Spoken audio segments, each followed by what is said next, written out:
अस्सलामुअलैकुम प्यारे बच्चों।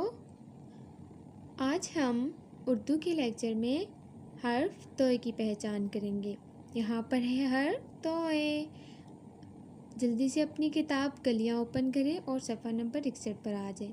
सफ़ा नंबर 61 पर हमने आज पढ़ना है हर्फ तोए। यहाँ पर कौन सा हर्फ है?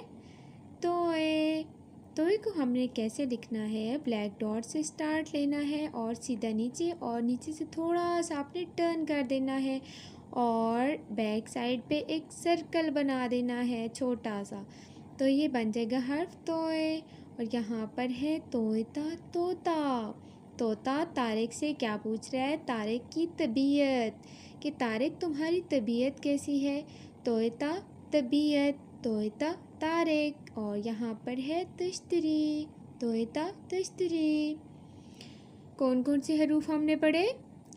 सब मिल के पढ़ते हैं, ठीक है?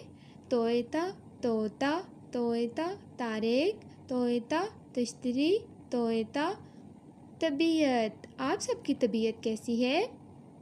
सबकी तबीयत ठीक है ना? तोता तबीयत।